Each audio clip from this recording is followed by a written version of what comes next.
Thank you for the reminder.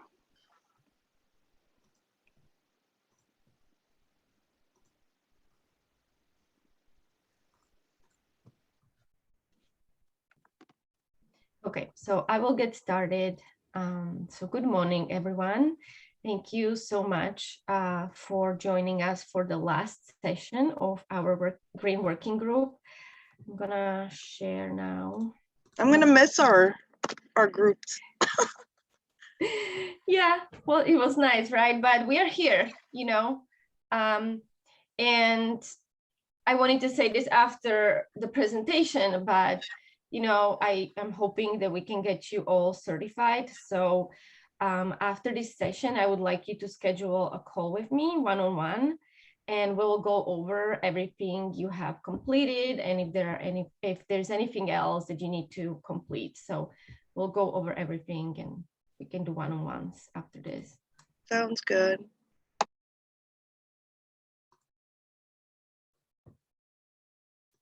Okay, so hopefully you can see my screen now. Do we have any questions? Okay, a few messages. Okay, so today we'll talk about transportation, land use, and water. A lot of this might not apply to your organization, but I just want to go over it and just, you know, so you have an idea what actions you could do in these areas. But always when you go through any of these categories that we were having webinars on, you know, always think about what applies to my business and where can I make a difference in my industry and my situation, because a lot of you are tenants. So, you know, I know that land use might not apply for a lot of you. We'll just go over it quickly. And if you have any questions, we have a very small group, just jump in, ask questions. So this is our group as always, and we are doing the last session for transportation, green, land use and water. So I will start with the transportation. As every area of focus, we always start with policy. So it would be good if you can think about establishing transportation policy and incorporating it into your environmental policy. And that is if it applies to your organization. So you should consider 3 different areas of transportation, and that is business travel, fleet, and employee commuting. And so what is the difference between these? Your scope 1 emissions are the direct emissions, the emissions that you produce directly from the activities of your business. And that would be your fleet. So if you have any fleet, if your organization owns vehicles, I believe the Brightcore, you guys own trucks, maybe, or no? No, we don't actually. Okay. Mostly it's just our field operations guys using their own personal vehicles. Okay. But a lot of them have like hybrid and electric cars, and then a lot of people travel actually by rail. So. Oh, great. Okay. So this is actually a great example. So if you do not own those vehicles, but they are being used for business purposes, you might want to track those emissions. They are scope 3. Those would be scope 3 emissions. They are indirect to your business because your employees own those vehicles. You do not have control as a business over those vehicles, but your employees are using it to perform the duties in your business. So back to scope 1, those would be emissions from vehicles that your business owns. So trucks or any personal vehicles would be those emissions. So then business travel would be anything else that is not owned by your organizations. So again, if employees use vehicles for business, or if they travel, if you rent vehicles for business travel, going to conferences or meet clients, or they use rail, as you said, Celine, or a lot of companies, you know, have employees fly for trips. So those flights would be under scope 3 emissions. And then we have employee commuting. So how do employees get to work? Again, they have to get to your business. So those are emissions related to your business, but they are scope 3 for you. They are indirect. You do not have control really over them much. So what are the actions that you can do in every of these areas? So for business travel, if your employees travel to, again, meet clients or to conferences, it is always preferable to have a policy that they would rent vehicles that are energy efficient or electric, that they use hotels that are more environmentally friendly. You can decide that all those scope 3 emissions that you calculate, you will offset them. So you buy offsets to, kind of remove those emissions from the environment. And then, travel is always the least sustainable options. So can you think about alternatives? Pandemic was bad in many ways, but hopefully we can learn from it, that we learned that we can do some business online. We don't need to always travel. We can meet through video conferencing, and hopefully companies will also consider that employees don't always have to commute to work, and save time and reduce emissions. So in terms of fleet, again, you can look at your vehicles in your fleet, and are they energy efficient?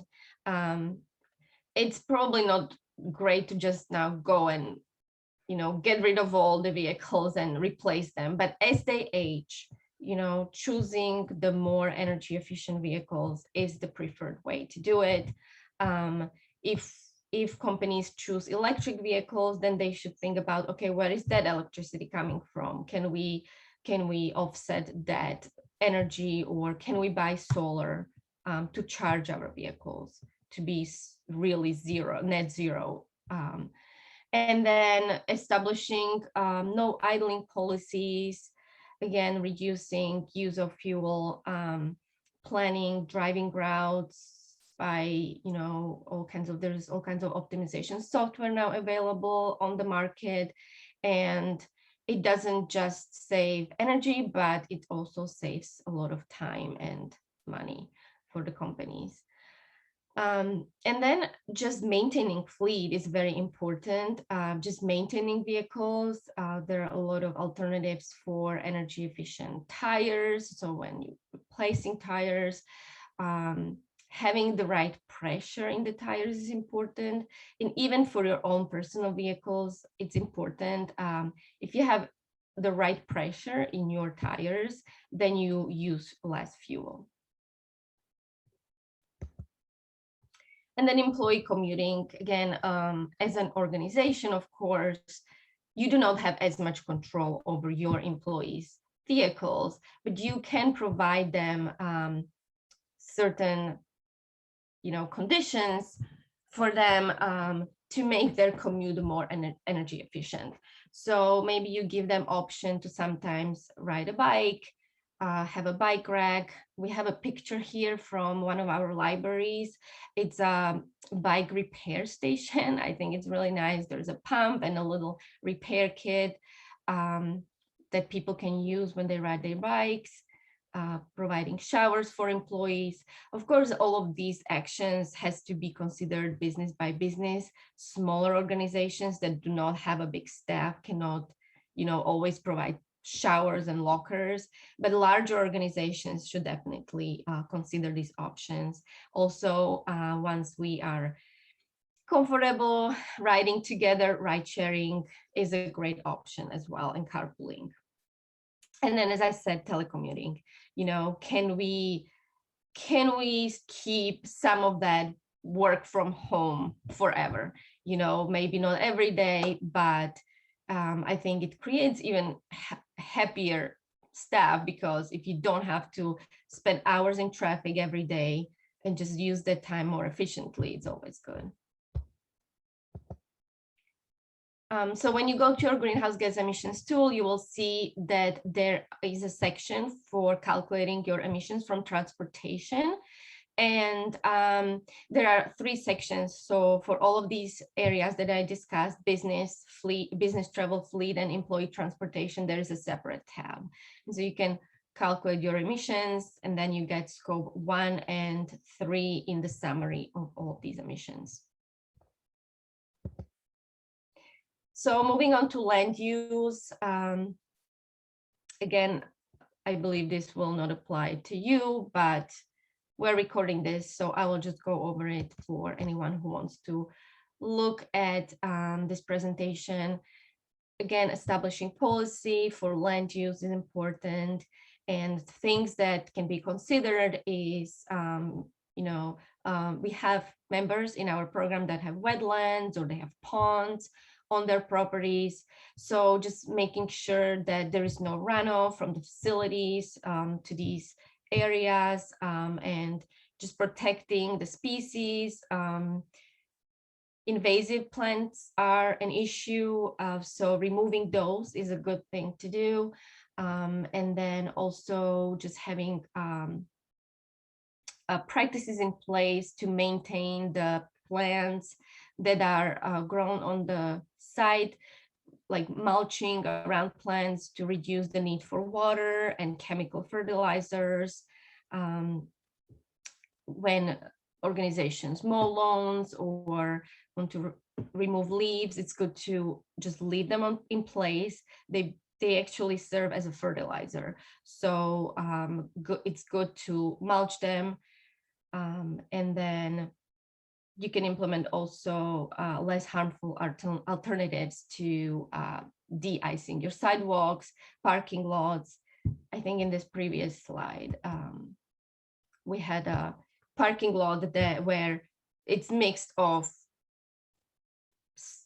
some pavement and grass. So the ice will then just melt and be absorbed in the grass. So that is a good alternative to, just using salt, which is so bad for the environment. So moving on to water, none of you really is located in areas where water is a huge issue, but it's also, it's still good to be aware of water consumption, and having some kind of system for detecting leaks, using less water by installing, more water efficient faucets, and the toilets can be flushed with less water. So there is a water sense by EPA that is a certification for water efficient products that you could review if that was something that you wanted to do in your organization. And again, just having signage, having signage above the sinks, just to remind employees what is the policy in your organization.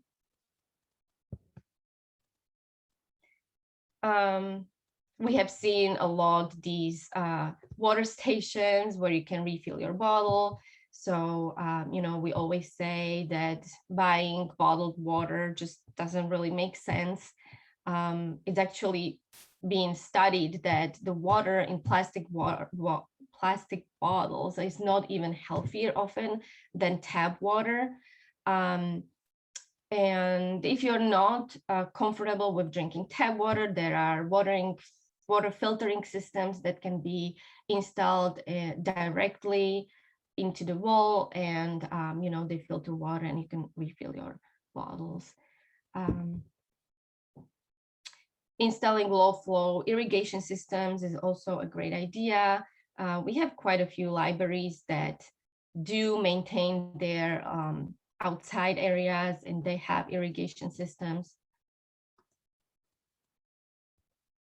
And then in terms of greenhouse gas emissions, there are no greenhouse gas emissions related to water that we calculate. So what we really look at is just the consumption of water. So if you do have access to your water usage, then you will just input the volume into the greenhouse gas emissions tool in the water section.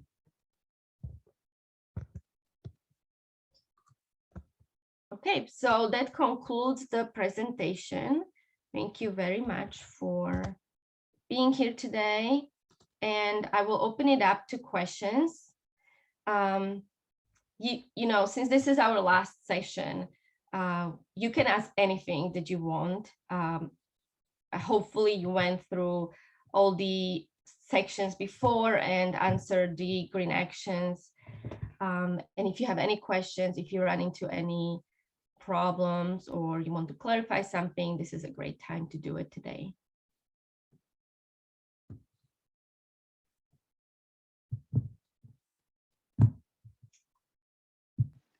Any questions? I just want to make one, I'm sorry. I was just going to make one No quick problem. comment. So I'll just make one quick comment. So, you know, you all work in New York or New Jersey, in this area where water is not really a big issue, but, you know, think about what's going on out west. So if you're, I mean, it's such a crisis. So I think that all of us need to just be mindful of, you know, water conservation, droughts, I mean, what is happening in the world with water.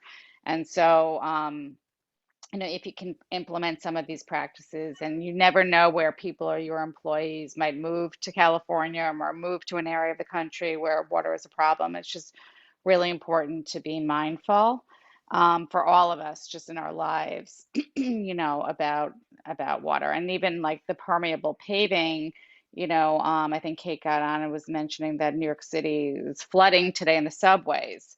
You know, so we have a big problem in, you know, with runoff, and that water is not soaking into the ground. Instead, it's, you know, it's running off to places that are putting us in danger. So, you know, so again, like while some of these might not specifically apply to your business, I think all of us who care about, you know, the environment, it's just good knowledge to have. Yeah, that's a good point. And also, you know, we went through 7 areas of focus. And why we do that is that we want you to be aware of all of these areas that your business can have impact on, even though maybe land use is not applicable to most of the businesses, since you do not own your building. But it's just good to have just a general idea. Okay, these are all the things that I should be thinking. And, you know, hopefully this is your starting point to start thinking, okay, how do I create my roadmap for my journey going from now forward? And just thinking about your business and all of your operations, and where is the impact that your business is making on the environment, and where can you focus? So think about this as kind of just an assessment where you are today, and just get you started to think, where is my biggest impact? Where do I need to focus next? My efforts to reduce the impact on the environment.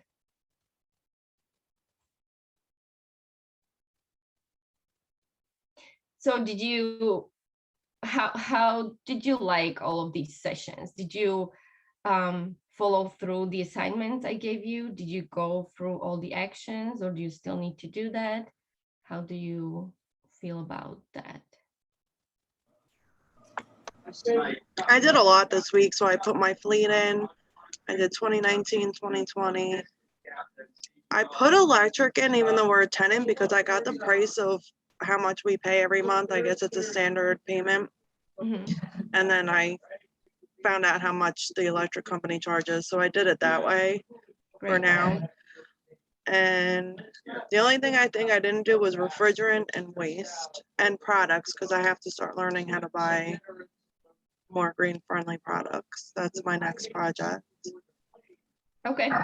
So hopefully that green purchasing sheet in the greenhouse gas emissions tool will be helpful to you. You Yeah. can write down just the products that you are buying most of the time.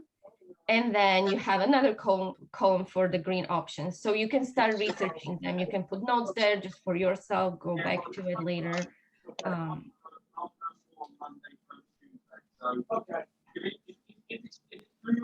You can also use the Google group and ask others what they're using, and that's really what Yeah. it's for. Like, hey guys, I'm really trying to, find copy paper or whatever it is, alternatives. What's everybody using? People really usually have a lot of answers for that question.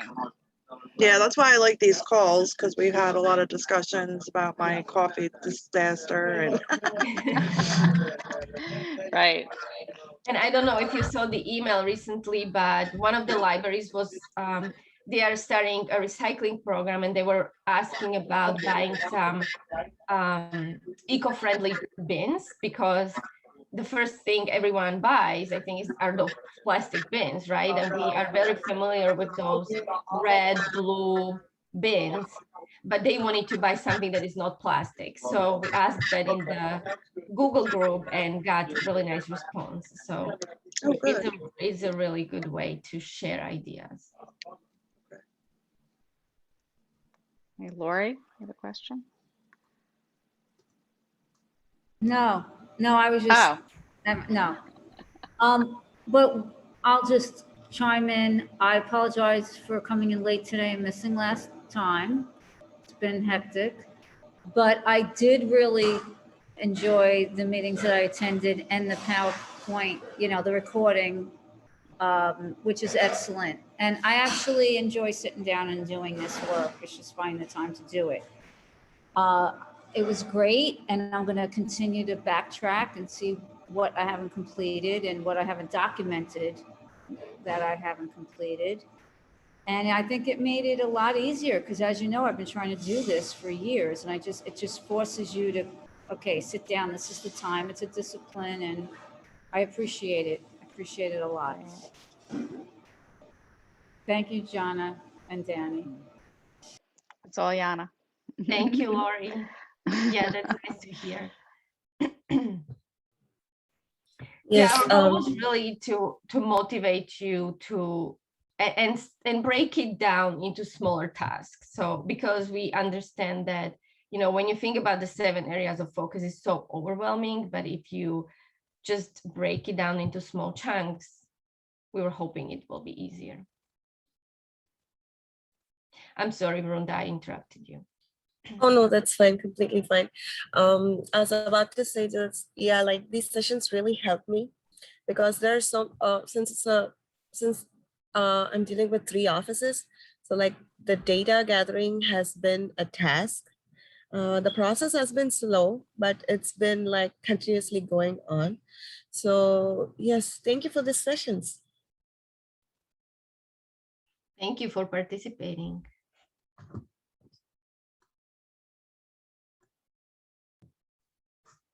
Yeah, I think we're almost done. The biggest thing I think that this kind of certification process shows is the kind of systems in place to acquire data, because like I mentioned, like a lot of our business travel and actual like involvement is with field people, but they submit their miles and it's kind of like confidential with like accounting. So we have to figure out a way we can they can submit miles that we can take that data before they submit to accounting. So that's something that we need to discuss with the head field of operations, but that will definitely be our goal, so that starting in 2022, we can start gathering all that data.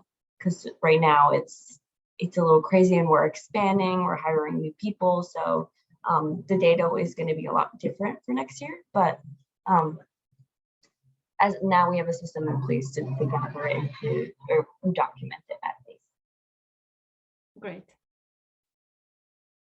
Yeah, and data collection is always difficult when you are just starting, because a lot of organizations do not track a lot of this data as part of regular business. And that's why, we say, we just want you to review all of these areas. What can you do? What's your impact?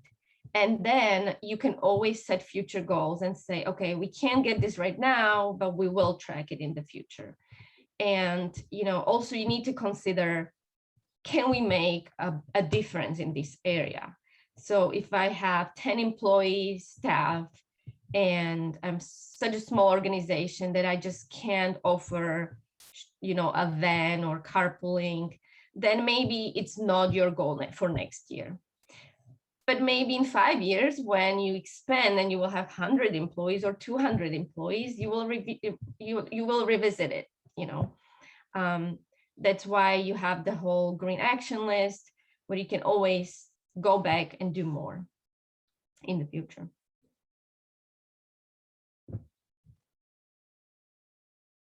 Good morning, Julie. Thank you for joining us. Good morning. I'm on vacation, so I just happened to check my email once a day. I wasn't planning on coming, but it worked out, so it's good. I'm glad. We are recording the session, so we finished the presentation, but you can watch it later. Okay, thank you. But we're just talking about how useful were these sessions, and were you able to follow with the assignments? Did you do the green actions as we were going, or do you still have to do them all? Do you have any questions? Do you feel like you're stuck on something? Well, I feel that, well, first of all, I have assigned someone to be doing the green, all the paperwork. So she's been moving forward on it. I found everything extremely helpful. I mean, I'm pretty good with recycling and all, but you really, I mean, we implemented, you know, food scraps at the milk bank, and which was great because I hadn't thought of how to do that. And any of the other things you made me much more aware of, even air travel, how much that uses. I mean, there's just so much that I learned. It was fabulous. It really was. I'd love a repeat next year. See where we are and how can we continue to move forward. And I have talked to our landlord, and he's very interested. I think his hands are full right now, but I think he's very interested, and he knows that they have to look at this seriously. Excellent. We are happy to hear that. Yeah. We're always hoping that we can include more landlords in our program, and it's been a challenge, but so it's great to hear that there is an interest.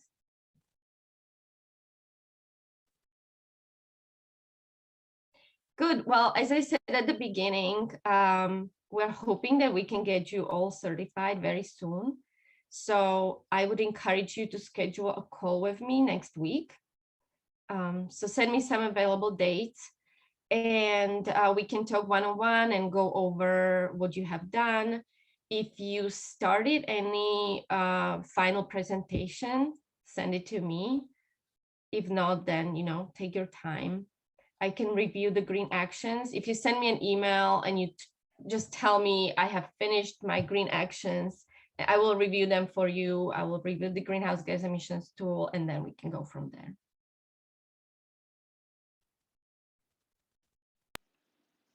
And Yana is going away for several weeks, so I would highly suggest emailing her right away to schedule time, because she's going to be away for many weeks.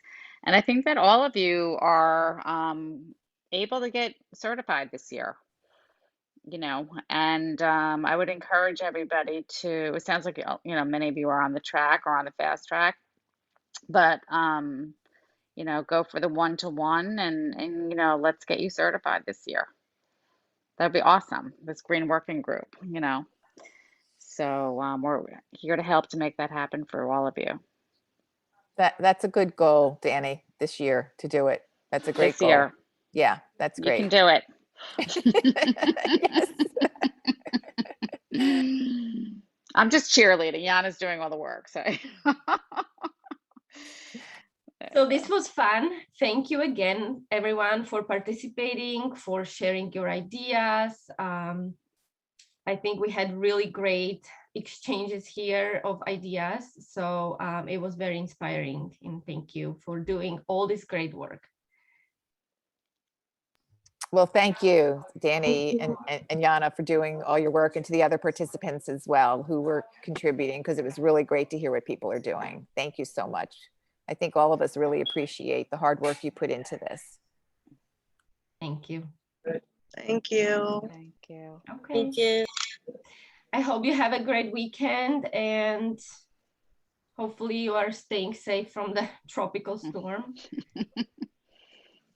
Hopefully we'll get some Actually more sun. getting sunny now down here. Good. Yeah, it's past It here. goes The from New sun's coming out. Jersey to New Hampshire. Yeah, so I'll have it today, but it's not that bad. So, all right. Well, have a Okay. great weekend. You Thank too. you. Thank Everybody. you. Bye-bye. Bye, everybody. Bye. Bye.